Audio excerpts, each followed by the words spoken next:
একসাথে 3 জনের মৃতদেহ উদ্ধার ঘিরে চাঞ্চল্য ছড়ালো এলাকায়। সোমবার সকালে বাগনান থালা থেকে এলাকার বাগনান খালনা রোডের ধারে 3 জনের রক্তাক্ত মৃতদেহ উদ্ধারের ঘটনায় তীব্র চাঞ্চল্য ছড়ালো এলাকায়। 30 বছরের বিকাশ ঘোষ, 16 বছরের রাকেশ মণ্ডল এবং 16 বছরের রিতেশ ঘোষের মৃতদেহ উদ্ধার হয়।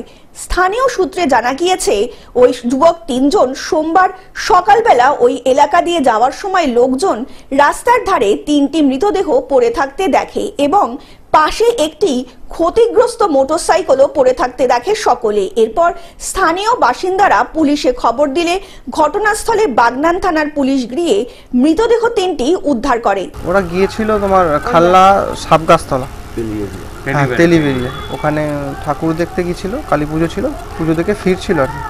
ফেরার পথে দুর্ঘটনাটা হয়েছে। হ্যাঁ, ওই 12টা নাগাদ ঘটনা জানতে পারলে কখন? আমরা জানতে পেরেছি ওই সকালবেলা 7টা সাড়ে 7টা নাগাদ, 7টা নাগাদ জানতে পেরেছি। হ্যাঁ, ছেলেটি এইবারে মাধ্যমিক দিয়েছে, পাস করেছে। এবং আরেকজন যে ছিল রাকেশ, ও একদম ছোট 9-এ পড়ে।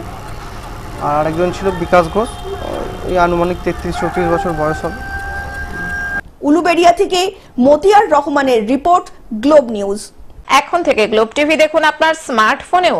গুগল প্লে স্টোর অথবা অ্যাপল স্টোর থেকে ডাউনলোড করুন গ্লোব টিভি লাইভ অ্যাপ। এছাড়াও জিও টিভি অ্যাপ থেকেও দেখুন গ্লোব টিভি লাইভ।